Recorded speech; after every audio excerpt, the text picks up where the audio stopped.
sukses ya kita di sini ada di kebun arboretum ya.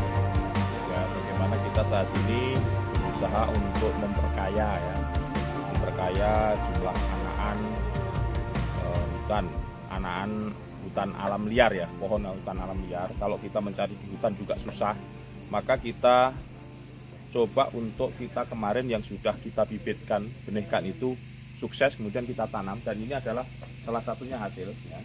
Ini kita tanam tahun berapa ini, Pak? Ini 2015. 2015 ya. Ini tengok medang ini ya.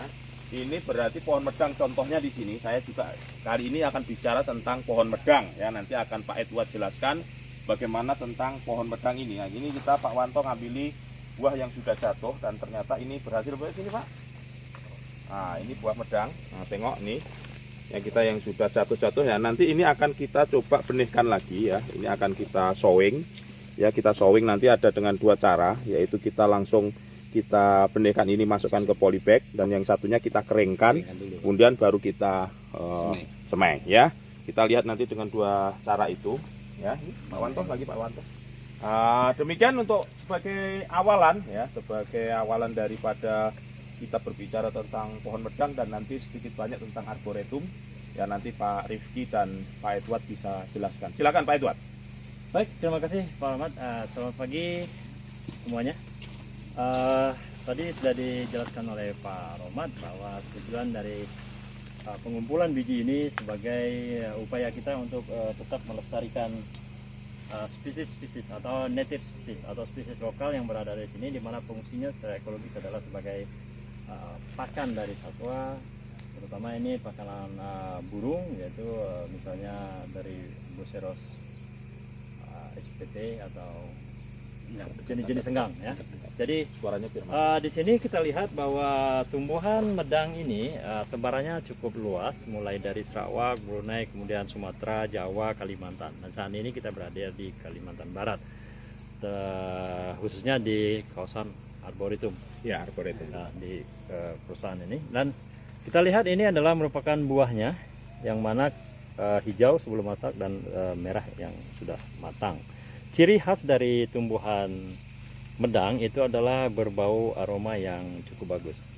Jadi aromanya harum, mulai dari buah maupun kulit-kulitnya, batangnya. Mungkin Pak Rifki bisa ambil sedikit kulit batangnya. Tidak terlalu merusak, tapi cuma sekedar untuk kita ambil sampel. Karena bagian dari untuk identifikasi salah satunya adalah selain daun juga kulit batang. Nah, ciri khas dari kulit batang kita lihat di sini.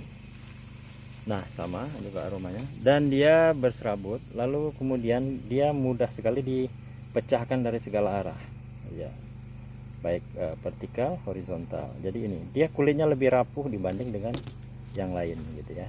Ini apa ciri-ciri dia, semua laurasi seperti itu. Nah, hidupnya mulai dari ketinggian mulai dari ekosistem aluvial sampai rawa gambut tipis tadi ya, kemudian aluvial, dan di perbukitan sampai 400 meter dari permukaan laut ya, seperti itu. Nah, ciri lainnya adalah bentuk daun yang hampir menyebar. Itu kalau dalam istilah phyllotaxis dalam taksonomi itu adalah dia semacam whorlet dalam bahasa Inggris, tetapi dalam bahasa Latinnya adalah Folia verticillata. Sekali karena itu akan membantu terutama di adik mahasiswa kita yang hobi di taksonomi tumbuhan dan dendrologi gitu ya. Nah, dalam pengenalan yang spesies yang ingin kita ketahui, kita akan melihat beberapa karakter dari setiap tumbuhan itu, Pak. Misalnya ini, karena di dalam melihat posisi daun itu ada beberapa phyllotaxis namanya, di mana penempelan daun pada ranting. Kalau yang disebut stipul mana, Pak? Kalau stipul yang kecil, Pak. Jadi biasanya anak daun istilahnya. Anak daun ya. Yang selalu ada di ketiak daun. Oh, stipul. Itu stipul. Ya.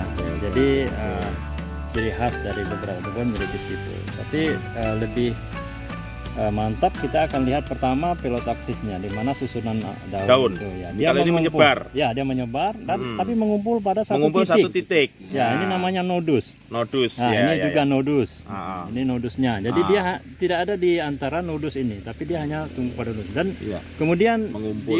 dia tumbuh di sekelilingnya. Jadi menyebar. Semuanya Menyebar. ada gitu ya. Tapi Tapi pada satu titik tumbuh. Ini namanya Polia verticillata. Polia versillata. Iya, berbeda dengan misalnya ini. Ah, Ini kan dia tidak ada, nggak mengumpul. ya tidak mengumpul. Dia menyebar, menyebar di semua ranting. Dan susunannya kiri kanan kiri kanan. kiri kanan. Nah, Ya, ini beda. namanya Polia distica. Polia distica. Ya, nah, ini perbedaan dengan yang tadi. Nah, makanya setelah itu kita lihat lagi Hmm. urat daun, namanya nervasio. Hmm. Nah, di mana urat daun ini dia langsung ke pinggir Daun. daunnya. Ah. Ya, nah itu ini istilahnya curvinervis. Curvinervis. Ya, jadi dia begini. Karena ada rectinervis. Itu biasanya graminae atau rumput-rumputan, jagung. Rumputan jagung. Nah, misalnya ini. Ilalang, padi. Ya, ini rectinervis. Ya. Ah. Karena urat daunnya dari pangkal sampai ujung lurus. Lurus dia. Lurus. Kalau ini dia nggak ke ujung tapi ke pinggir. Ke pinggir, nyamping Ya, begini. ya, melengkung. Melengkung. Maka itu curvinervis.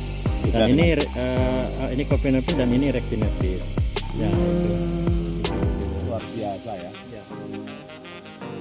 Dia mengumpul di ujung daun, banyak mengumpul di ujung daun dan satu titik tumbuh atau nodus, di mana di sekelilingnya ada tumbuhan ditumbuhi oleh daun lamina.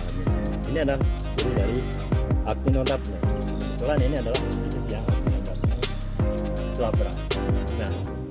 Nah, upaya yang dilakukan oleh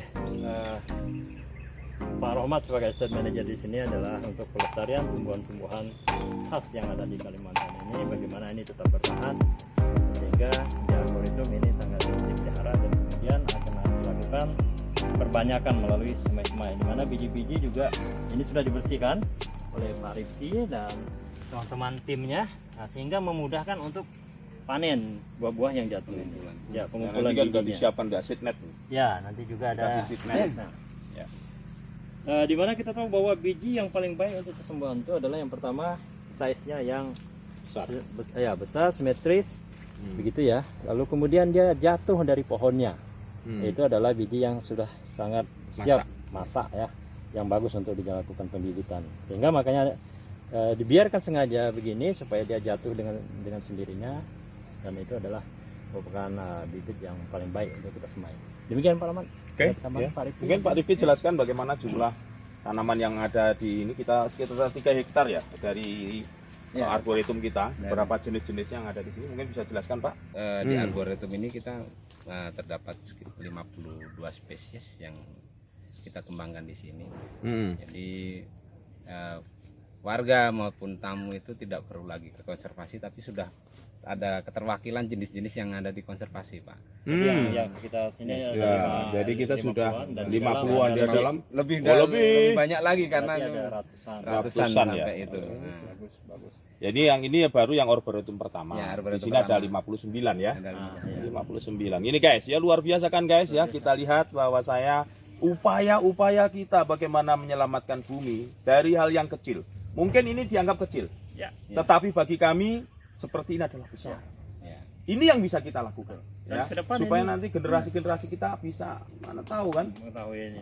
Betul Pak. Masih ketemu, Pak. Jangan Masih sampai ada istilah punah sebelum diketahui, sebelum dikenal gitu kan. Iya. Jadi mereka kalau udah mengenal bisa mengembangkan, dan suatu saat nanti ini merupakan destinasi yang menarik bagi environmental education gitu kan, untuk Education. peningkatan kesadaran public awareness di bidang konservasi bagi Luar generasi biasa. mudanya. Luar biasa. Ya, Ada di arboretum Oke. kita. Oh, jumlah ini di sini nih contohnya begitu ya. Ya. Kalau yang ini garis Ini hijau garis hijau kalau kita mau melakukan pengukuran diameter. jadi DBH ya. Ya, untuk DBH, Pak. Diameter hybrid itu ya. Ya. Jadi di sini. Kemudian yang kita saat ini, yang ini apa itu?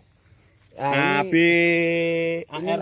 ini yang kode lama nanti kita perbarui, Pak. Oh, kita perbarui Nah, yang nanti baru kita ini. perbarui, ya. Ini. Ada Ini yang- casing plate ini. Nah, ini yang plat ini nanti kita rubah karena ini kode lama, nanti ya ini yang terbaru, kode yang terbaru yang ini.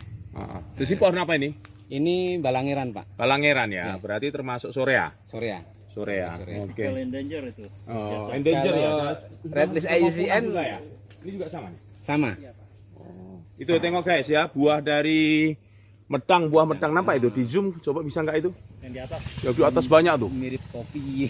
Mirip kopi ya. Ya demikian itu guys ya untuk pengenalan pohon yang pertama ya. Kali ini kita adalah pengenalan pohon tentang pohon medang ya. Ingat ya, ini termasuk pohon yang sangat bisa besar sekali. Bahkan terbesar di dunia. Itu pohon untuk saat ini yang masih hidup itu ada di Agam, Sumatera Barat. Ya, di sana pohon medang itu Litsia, Pak. Litsia. Nah, Litsia ya, jenis medang Litsia ya, Pak ya. Satu famili ini Lauraceae. Satu mele. Oh, Ya. Lauraceae ya, satu famili Lauraceae yaitu dia Litsia.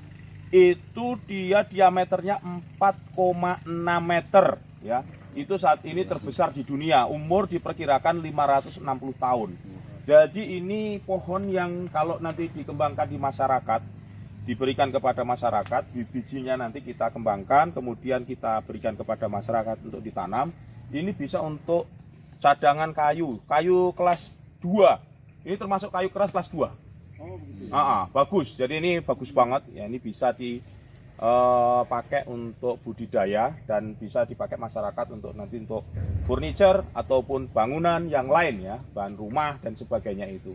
Jadi ini pengenalan yang pertama ini guys ya. Kita nanti berikutnya adalah bagaimana saya akan video berikutnya sampaikan bagaimana kita akan mengembangkan biji-bijian hutan ini untuk menjadi anakan bibit liar yang bisa kita tanam kembali untuk dalam rangka restorasi hutan maupun untuk diberikan kepada masyarakat supaya ditanam di kebun-kebun mereka dan menjadi cadangan kayu untuk mereka. Gimana menurut Pak Edward mungkin sebagai closingnya? Ya, sangat bagus sekali Pak, karena itu idenya adalah kita melakukan sebuah aktivitas yang mengkombinasikan keseimbangan antara kebutuhan masyarakat akan kayu saat ini yang cukup sulit didapat dan juga kebutuhan bagi kehidupan satwa, karena ketersediaan makan cukup melimpah ketika nanti pada musimnya dan juga ketika sudah besar dan tidak produktif maka masyarakat bisa memanfaatkan hasil kayunya. Demikian Pak, sehingga itu salah satu upaya untuk mencegah kegiatan illegal logging juga. Luar biasa. Ya. Pak Rifki, closing? Ini salah satu upaya kita untuk melestarikan keragaman flora yang ada di konservasi kita, Pak. Kita tetap menjaga. Mungkin ada beberapa yang harus, orang banyak yang tidak kenal Pak, ini kayu apa. Kalau kita dekatkan dengan masyarakat, orang akan tahu, oh ternyata ini pohon. Dengan adanya arboretum ini, pengenalan akan flora di konservasi, orang lebih dekat lagi, tidak perlu harus ke konservasi Pak, karena arboretum sudah dekat. Oke guys ya. Demikian ya pengetahuan singkat tentang pohon medang ya. Semoga yang saat ini tanaman yang sudah mau punah, mau hilang dari bumi ya, karena masalah kita kemarin ya banyak hal yang penyebabnya, namun kita salah satunya adalah bisa menyelamatkan, menjaga supaya ini tetap lestari. Demikian ya, semoga ya sedikit yang bisa kita berikan ini bisa memberikan untuk kita semua. Jangan lupa like, komen, dan subscribe di channel Mamak Si Hero. Super mantap. Thank you.